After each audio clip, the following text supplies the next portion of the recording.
Hello everyone, welcome back to Genius Knowledge Point, your one place for practical programming solutions for computer and IT students. I am making this video to provide practical knowledge to all students so that you can develop your own programs which will be helpful for your studies as well as career. In this video, we will perform practical number 13 of Python programming, which is according to case scheme of Diploma Computer and IT students, and the semester number is 4. So the topic in this video is write a user-defined function to implement following features. And features given as function without argument, function with argument, function returning a value. So before starting the function definition, we have to understand what is function. Function is a block of code that we design in our program, and that block of code can be used anytime that we want to run that coding of the function. So whenever we create any function, we will be writing some piece of code inside that function, and whenever we want to run that code, we will just use that function that is called function calling, and whenever we create a function, that is called function definition.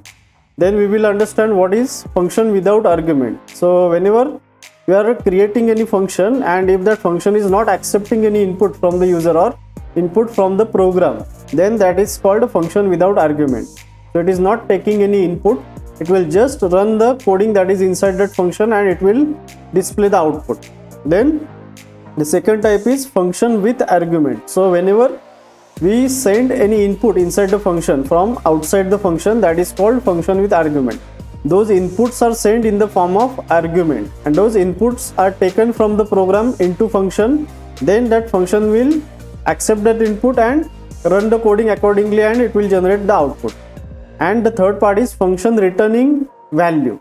So whenever we want to send some value from the function, or whenever we want to send some output inside the function and we want to send that output outside the function, then we will be using returning a value. So we will be using that statement. That means the function will be sending some value outside the function into our program, and that is called function returning a value. So this is how there are multiple types of the function that we will see one by one in the practical related questions. So the first question is write a Python function that takes a number as a parameter and check the number is prime or not. So in this program, what we have to do, we have to create one function that will be accepting a number as a parameter. So we will be using argument here because we want to accept a number from the program into our functions. So we will be using the function with argument, and that argument will be our number. Then we will perform some coding that the coding will be of checking whether the number is prime or not, and we will display the output accordingly. So directly moving toward the code now. So as we have mentioned in the question, we have to display whether the number entered is prime or not. So for that purpose, we have to define one function. So in Python, whenever we want to define any function, we have to use def keyword, that is define. Then we have to specify function name. So in my case, I am defining a function as prime number. So prime no, that is the function name. Then as I have mentioned in the question, we have to take one argument. We have to accept a number inside a function. So for that purpose, we are creating a bracket, that is circular bracket, and in that round bracket we have to pass our argument. So that will be our input. So this is how the argument will be taken inside the function, and that argument will be used as an input to the function. So this num is the input that we are providing to the function, and that will be our number. So after that, we have to specify colon because we are creating a block of code now. So the colon will be placed, and after that we have to specify the coding inside our function, that will be after horizontal tab. So everything that will be present inside the function, that will be using horizontal tab. So in that function, what I am doing, I am creating one variable, that is flag, assigning it as a value 0.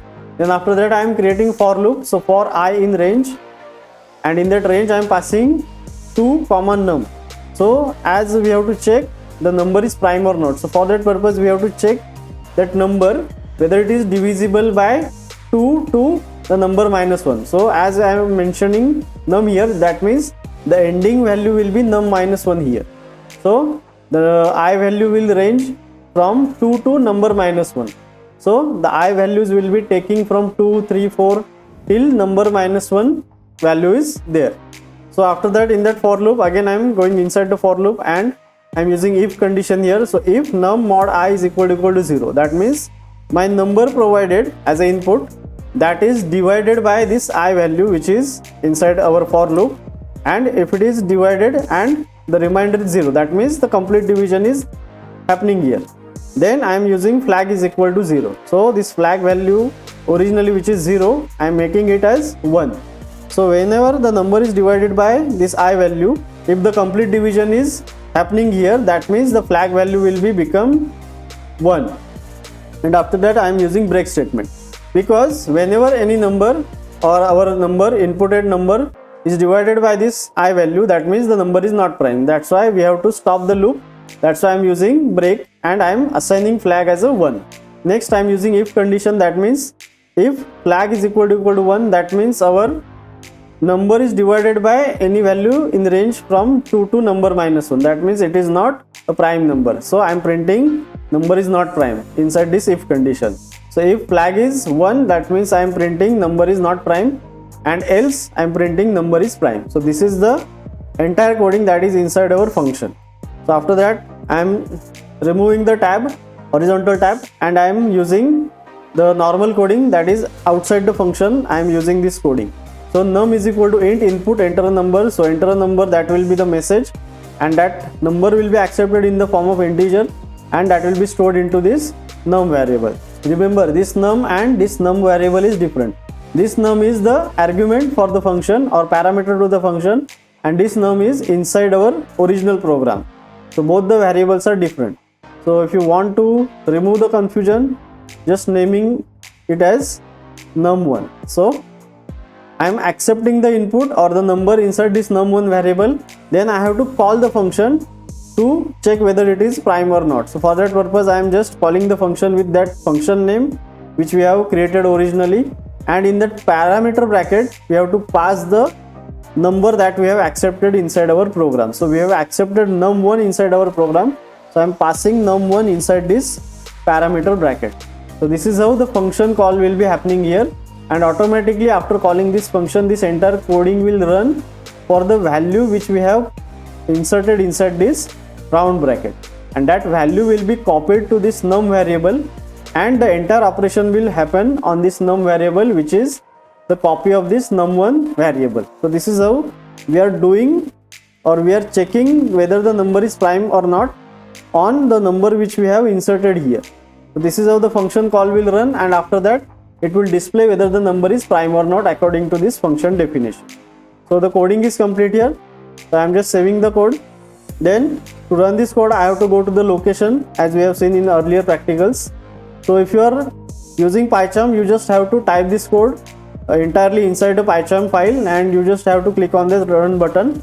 But I am doing a different method. I am directly running on the CMD, so that's why I am going to the location where my program is, then opening the address bar and typing CMD here. It will automatically open the CMD on the specified location. Then the command is py space the file name dot py. So in my case the file name is prime, so py space prime.py. So after entering, you can see it is asking me to enter a number, so I am entering 45 now. So number is not prime, that is the output. I am again running this program. So this time I am entering 13 here. You can see the output is generated as number is prime. So according to our function definition, it is taking the input which is the number we have provided. It is accepting that input inside the function, then it is running in the entire code that we have generated inside function, and according to the loop it is checking whether it is divisible. If it is divided by any number between 2 and number -1, then automatically it will become a flag as a 1, and it will break the loop, and the number is not prime will be printed. So this is how the first question is completed here. Now moving toward the second question, write a Python function to calculate the factorial of a number, a non-negative integer. The function accepts the number as an argument. So again we have to create one function here which is similar to first question. We will be creating one function, and this time we will be calculating factorial of the number. So our number will be passed as an argument inside our function. So that number will be accepted in the main program. Then that number will be passed to the function and the function will calculate the factorial of that number and it will display the output or it will return the value. So in this program we are going to use function returning value. So directly moving toward the code now. So initially I am creating my function, so that is def, defining the function, and my function name is facto, and in the parameter bracket I am passing num as the argument. So this is the number that will be accepted as a number inside my function. Then after that, inside function I am taking one variable which is fact is equal to 1. So this variable will be used for calculation purpose. Next I am using for loop. So for I in range 1 comma num plus 1. So the value of I will start from 1 and the ending value will be num, because the plus 1 value will not be taken. So the ending value will be num. So from 1 to num, the values will be taken into I and it will repeat it. Then in that for loop, what I am doing, I am calculating fact is equal to fact into I. So automatically I am multiplying this fact value with the I value. So it will continue from fact into 1, then the original fact value will be changed, then 2 into, then 1 into 2, then the original fact value again it will change, then 2 into 3, and so on. It will go on continue till the number value. So this is how the factorial will be calculated, which is multiplication of all the numbers from 1 to that number, and final result will be the factorial that will be stored inside this fact variable. So finally we have to either print the value using print statement inside this function, or we have to return the value using return statement. So in this case we are returning the value using this return keyword, and after that I am using fact variable. So what it will do, the function will return this fact value outside of the function, and that value will be taken inside our calling statement. So this is how the function is returning value here, which is fact, and that fact variable is storing the factorial value. So the function is complete here. Next I am using num1 is equal to int input enter a non-negative number. So this message will be displayed on the screen and the user will enter any number. That number will be accepted into this num1 variable in integer format. So the num1 is the number, then I am using print statement. So factorial of number is, so this message will display, and after that I am attaching facto, and in bracket I am passing num1 variable. So what this statement is, this statement is the calling of the function. So we are calling the facto function here, and we are passing num1 as the parameter here, which is our accepted number given by the user, and this function is returning a value which is factorial. So that's why this value will be displayed here. So because of we are using return statement, so this function will display the value directly here. So this is how the factorial will be displayed using this print statement, and the program is complete here. So to run the program we have to go to the location. So on the location I am just opening CMD here, then after that we have to type py space file name. In my case fact.py is the file name. So after entering, you can see it is asking to enter a non-negative number, so I am entering 5 here. So pressing enter now. So after pressing enter, factorial of number is printed, and after that 120 is displayed here. So this is the message that we have printed inside our print statement, and after that using comma we have attached a function, and that function is returning a value which is factorial. So that's why it is displaying 120 here. So the factorial is calculated and it is displayed as a value using the return statement. So this is how the factorial is calculated, and in this program we have used function returning a value. So this is how this second question is also completed here. Now the third question is write a Python function that accepts a string and calculate the number of uppercase letters and lowercase letters. So we have to take one string as an input. We have to pass that string to one function that we will be creating, and after entering that string value or after accepting that string inside the function, you have to check how many lowercase letters are there and how many uppercase letters are there inside that string. So this is how the coding will be. So this is how we have to create our program. So the string will be our input value, then we will be using input or the function with argument here. So directly moving toward the code. So initially I am defining the function as mentioned in the question. So def Then count case, this is my function name, and in the round bracket I am passing str1. So this is my string that will be taken as an input inside my function. Then inside the function I am creating two variables, which is count1 is equal to 0 and count2 is equal to 0. So initially both the counters will be having 0 value, because we are going to count the number of uppercase and number of lowercase letters. So for that purpose I am taking two count values.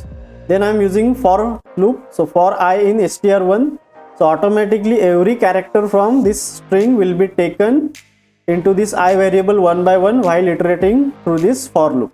So in that for loop I am using if condition. So if I dot is lower, that means if the I character is lowercase letter, so I am using this count1 plus is equal to 1. So that means I am incrementing this count1 variable by 1.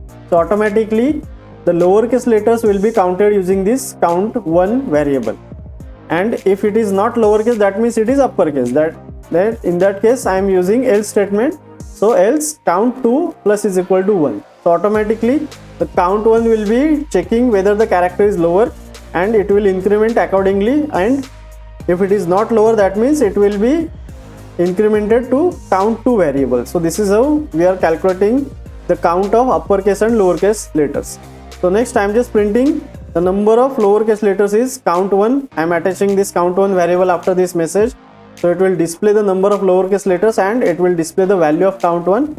And then second print statement is the number of uppercase letters is count2 value.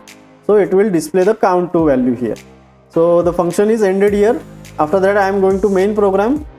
So I am taking one variable, that is str is equal to input, enter a string. So this message will be displayed in front of the user, and user will enter any string with the combination of uppercase and lowercase letters. That string will be accepted into this str variable. Then after that I am using print statement, count of characters cases. So this is the just normal printing statement. It will not perform anything, it will just print this statement on the output scale. Then after that I am calling the function using this function name, that is count case, and in the parameter bracket I am passing str. So this str will be my input, and that input will be copied to this str1, and the code will run accordingly on str1, and it will display the count of both the case letters. So this is how the coding is done here. So saving the code, to run this program I am going to the location, then opening cmd here, then the command is py space file name, that is count.py. So it is asking me to enter a string. So I am using combination of lowercase and uppercase letters, and after pressing enter you can see the count of characters cases. So that is the general simple message we have printed. Then the number of lowercase letters is 11. So if you count, there are 11 lowercase letters inside this string, and the number of uppercase letters is 7. So if you count, there are 7 uppercase letters inside this string. So this is how the third question is also complete, which was just counting the lowercase and uppercase letters, and for that purpose we have used this function on this I variable. So is lower will be checking whether the character is lowercase or uppercase, and accordingly we have incremented our counter values. So this is how the question is complete. Also practical number 13 is complete, which was defining a user defined function. We have defined a function, we have accepted input inside that function using proper arguments, then we have performed our function coding inside the function, then we have returned some values or we have generated output accordingly. So this is how this practical number 13 is ended here. So that's it for today's practical. I hope you understand the program clearly. If you found this video useful, don't forget to like, share and subscribe to my channel for more such programming solutions, and hit the bell icon so you never miss a new video. If you have any doubts or need solutions for other programs, drop a comment below. I will be happy to help. Thanks for watching and happy coding.